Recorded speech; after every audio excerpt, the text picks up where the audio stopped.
সবাইকে জানাই বাসি হ্যাপি হোলি। তো এমন সুন্দর করে সেজে গুজে বেরিয়ে পড়েছিলাম রং খেলতে।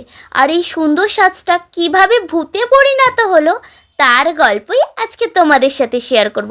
তো প্রথম থেকে শুরু করা যাক। তো গোপুসোনাকে নিয়ে আমরা এমন ভ্যানের মধ্যে বসিয়ে দিয়েছি, সাথে কিন্তু রাধাকৃষ্ণও ছিল। তো সবাই মিলে গোপুসোনা আর রাধাকৃষ্ণকে নিয়ে এমন পাড়ার মধ্যে দিয়ে প্রত্যেকে নাচতে নাচতে আমরা বেরিয়ে পড়েছি।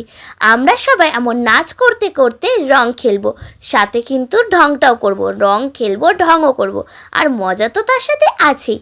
তো দেখতেই পাচ্ছ পাড়ার প্রত্যেকে কিন্তু কেউ বাড়িতে থাকে না আজকের দিনে, সবাই কিন্তু যে যার মতো বেরিয়ে পড়ে সেজে গুজে। আর ছোটোবেলায় তো আমরা ছেঁড়া খোড়া জামা কাপড় পরে রং খেলতাম, আর এখন তো সেজে গুজে বেরোই।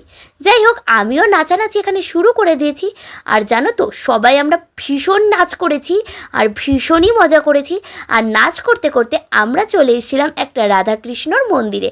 আমরা প্রত্যেকবারই এমনভাবেই দোল উৎসব পালন করি, আমরা আশেপাশে সমস্ত মন্দিরগুলোতে যাই আর সেখানে গিয়ে এমন করে নাচানাচি, সুন্দর করে আবির খেলা আর অনেক মজা করি। আর এখানে দেখছো, শুধু কিন্তু আমরাই মজা করছিলাম না, পাড়ার সমস্ত কাকিমারা জেঠিমারাও কিন্তু ভীষণ মজা করেছে। আর এই দিকে আমাদের পাড়ার পুচকেরা সেজেছে রাধা কৃষ্ণ, আর এই যে সুন্দর করে রাধা সেজে নিজেরাই রং মাখছে। তারপরে আমরা চলে এসেছিলাম লোকনাথ বাবার মন্দিরে। মানে আশেপাশে যে কটা মন্দির থাকে আমরা মোটামুটি সবগুলোতেই যাই। আর এইদিকে আমার পাপাও চলে গেছে আমাদের পাশের বাড়ির এক কাকার কোলে, গিয়ে নাচানাচিও শুরু করে দিয়েছে। আর আমরা কিন্তু কেউ ভাং বা কোনো কিছুই খাইনি, আমরা কিন্তু মজায় আনন্দে মাতাল হয়ে গেছি। আর সেই আনন্দ করার জন্য আমাদের কিছু খাওয়ার প্রয়োজনই পড়েনি, আমরা সবাই আনন্দেই মাতাল হয়ে গেছি। এই দেখো সবাই কি হারে নাচ করছে। তোমাদেরকে যদি গানগুলো শোনাতে পারতাম তাহলে তোমরা আর একটু মজা পেতে। যাই হোক, সে তো আর শোনাতে পারবো না। এইদিকে আমার বৌদির নাচ দেখায় তোমাদেরকে।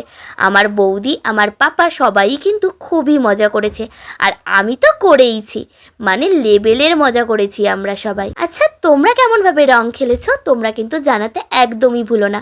আর রং খেলার পরে কেমন ভূত সেজেছো সেটা কিন্তু সবাই একটা করে ফটো আমার কমেন্ট সেকশানে দিয়ে যেও। যাই হোক, এরপরেই আমাদের রং খেলা প্রায় শেষের মুখে, মানে আমরা আর পারছি না, রোদের মধ্যে অনেক কষ্ট হয়ে গেছে, তাই এবার আমরা চলে যাব এটাই ভেবেছি। এদিকে আমার পাপা আর মা ওখানে দাঁড়িয়েছিল, তাই একটু ভিডিও করে নিয়েছি। এইদিকে এসে আমরা করছিলাম ফটোশ্যুট, আর আমার পাপাকেও বসিয়ে দিয়েছি। আর আমার পাপা দেখো নিজেই রং মাখছে আর অনেক মজা করছে। ও ছোট মানুষ, ওর এটা ফার্স্ট হোলি, ও অনেক মজা করেছে। আর এইদিকে আমি অলরেডি কিন্তু সুন্দর সাজ থেকে ভূত তৈরি হয়ে গেছি, আর ভূত হয়েই বানাচ্ছিলাম রিলস, আর অনেক ফটোশ্যুটও করেছি। তো যা হোক, আজকের ভিডিওটা এই পর্যন্ত। এবার হোলিটা তো আমরা ভীষণ আনন্দ করে কাটালাম। তোমরা কেমন আনন্দ করে কাটিয়েছো জানাতে কিন্তু একদমই ভুলো না। যাই হোক, এখন সবাইকে টাটা।